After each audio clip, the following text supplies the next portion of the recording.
Hi, first grade. Well, it's really hard for me to believe this, but guess what? Today is the last day I'm going to be teaching science to you. You have finished first grade science. Congratulations to all of you. I'm so proud of you for doing all of your work. Well, we have a little bit to finish up today, and that's it. So here we go. We're continuing in our lungs and air. There is a list that is in your packet, and we talked about a lot of these items the other day when we had the checklist, but a couple of these weren't covered, and also I just kind of wanted to review them with you one more time. They are really, really important, so I really want to make sure you remember. Right here, never play with matches or lighters. Never ever play with them, no. Ask your parents to test the smoke detector so everyone knows what it sounds like. It makes a loud noise. They do have batteries in them. That's why it says this, to change the batteries once a year. Every year those batteries need to be changed. Otherwise your smoke detector won't be able to make that noise to give you a warning signal. So a lot of people do it always on the same day every year so they won't forget. Sometimes they do it on their birthday. Sometimes they do it for daylight savings time day. Something like that. That way you always remember to make sure that your smoke detector is working properly. Have a fire drill at home to practice getting out of your house. Plan more than one escape, because if there happened to be a fire for some reason at one part of your house, you have to be able to know another way to get out of your house. And as we talked, this isn't to alarm you or frighten you. It's just so you have a plan. Just like I said, we do these at school. We have those fire drills, we have safety drills. It's just so that if something were to happen, we would know how to react and the right things to do. Rather than standing there going, yeah, I'm so scared, I don't know what to do. No, that wouldn't happen. You would think, oh, this is serious, but I need to think about what I am supposed to do, right? Yes, good choices to be made that way. And then also, like I had said, have a meeting place outside of your house. The reason for that is then your family can look and make sure that all of you have safely gotten out of your house. Do not go back into a burning house or building, even if it's like your most favorite stuffed animal. No, no, no, no. You are so much more precious than any little toy. Your parents or other people can always, always get you things like that. But if you get injured, no, that's not a good choice. So leave the building and don't go back in. What if you get outside and you think, oh, I better go back in and use the phone because I don't know if the fire department's going to come. No, do not go back in the building. There will be people around, maybe a neighbor, and they will see there's a problem. Or you can go to your neighbor if you have permission from your parents and say, please call 911, but never go back into a house or burning building to just to use the phone. Okay, there'll always be plenty of people with phones to be able to help you with that. If you are trapped inside, remember, get down on your hands and knees so that you're able to breathe. Stay down below the smoke. And if you're stuck inside the house or an apartment building or an office building, get by a window and wave something. If the window opens, open the window so you can yell out. Otherwise, wave something in your hand. If there's a white piece of paper, or if you have a jacket on, you can take it off and wave it. That way, you will catch the attention of a firefighter or some other agency that's there helping, and they will see that you need to be rescued, and they will take care of that. They use ladder trucks like we talked about, okay? And in a fire, if you're in a building that has an elevator, do not use the elevator. Use the stairwell, the stairway. You may have to do lots and lots of stairs, and that's much safer. You don't want to get inside an elevator in case the power were to quit working. It wouldn't be safe. This way you can keep going down the stairs and you'll get out of the building. We also talked about if your clothing were to catch on fire, there's 3 things that you need to do. Does anybody remember what those are? How about stop? What's the next one? Drop and roll. Yeah, roll. That's way you can help get the fire extinguished or it to stop burning on your clothing. Okay, so stop, drop, roll. A lot of you already know that, I know. Now, this is one thing we haven't talked about, but don't be afraid of a firefighter who comes to rescue you. Now, he is going to have a lot of gear on. Remember, we saw that one picture. He has a mask and a helmet. He might have tanks on his back so he's able to breathe. He may have some tools in his hand for fighting the fire. Do not be afraid. They're your friend. They're there to help you. They're there to make sure that everybody gets out safely and that you're all out together. Okay, so I know it may be hard and it might be kind of scary just because there's so much going on and happening, or if it's a police officer, they're there to help you and keep you safe. Okay, I know some of you have family members that are with different police departments or even some firemen too, or EMTs. They're all to help people stay safe if there's an emergency. They're there to help take care of you and manage everything. So they're there to be good to you, okay? All right, well, that's it for this page. So what we're going to do is we're going to go ahead and go to our journal page. And on our journal page today, what it is asking for you to write about is write what you know about fire safety. So that's pretty easy because right over here were some of the tips, and there's a few others that we talked about the other day. So write something you know about fire safety. How about never play with matches? That would be one. That would be a choice. Don't go back into a burning house or a burning building. That would be another one. Okay, how about stop, drop, and roll? That could be another choice that you might pick. So I'll give you just a moment and you can write it right here on the lines on your journal page. And then we're going to finish with our last page. All right, so I'll give you a minute to get ready and you can do that. Don't worry if you don't quite finish. You can always finish it after our recording is over.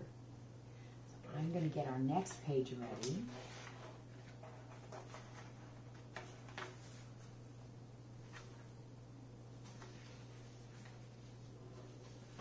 Okay, what we're going to need now is this page. And I'll bring it up closely. It has a BLM 12, and then there's a period, 7B. And it looks like this. It has this diagram at the top. It's a much smaller picture of that very same diagram that we had looked at the other day. Okay, so we're going to go ahead, and this is your Chapter 12 Science Assessment. The last one for the entire school year for science. Oh my goodness. Here we go. So right here we have a diagram of a boy, and a couple parts of the body are already labeled for us, but this is going to be showing the parts of the body that help us breathe. So the ones that haven't been labeled as yet are the ones that are in this bold black writing. So this word is lungs, nose, and this one is windpipe. Okay, right here, 2 of the body parts have already been labeled. This one says mouth, and you can see very clearly that the line is pointing directly to the boy's mouth. And this one says throat, throat. And you can see it's pointing directly to where the throat is.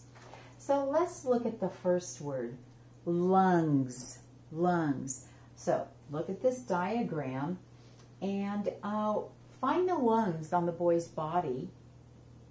There are 2 of them. And then you're going to trace back to the line where you're going to write the word lungs, okay? So if you picked line number 3 for lungs, you are correct. And you're going to write the word lungs on line number 3. Very good. The second word that is in bold is the word nose. Nose. Go ahead and look at the diagram and follow the line from the nose to what line. If you are ready to write nose on number 1, you are correct. So the air when you breathe enters your nose or your mouth. It goes down your throat.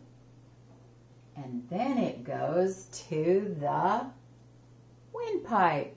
And actually, we only have 1 line left, and it's line number 2. So that is the line that we're going to use for windpipe. All right, so go ahead and write windpipe on line number 2, and that's right up in that top line for you.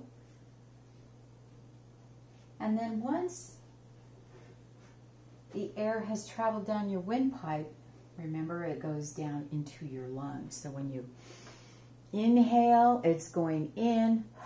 Exhale, it's leaving. It's exiting. Okay? Very good. So, if you have written nose, windpipe, and lungs, give yourself a high 5. Good job. Good job. Down here, we're going to go ahead and fill in the circle for the correct answer. I'll read the sentences, and then I'll also read our answer choices. Okay? So, number 4, when you breathe air out of your lungs, when you're breathing air out, do you inhale? Are you exhaling when you're breathing out?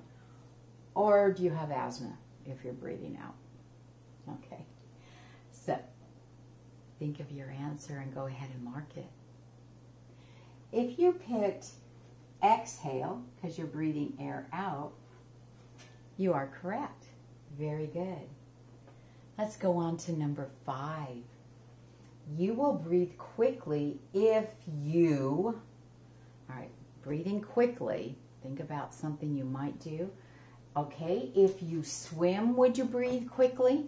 Oh, that's some good exercise right there, swimming. What about taking a nap?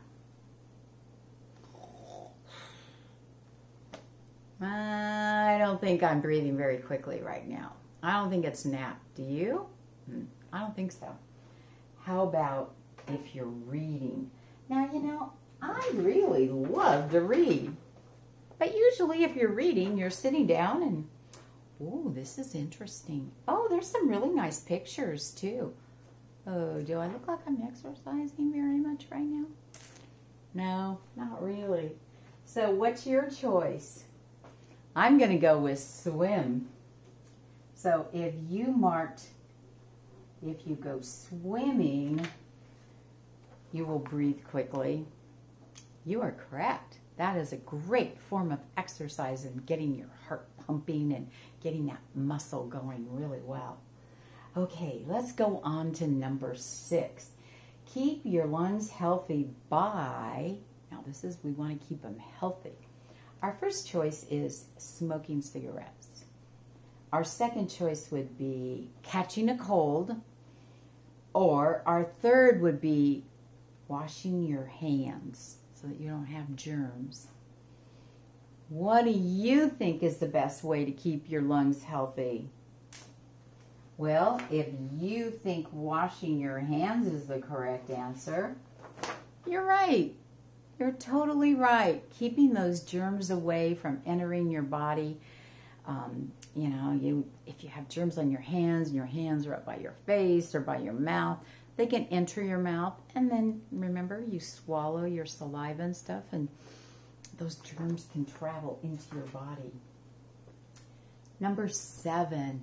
This one's talking about a fire question, okay?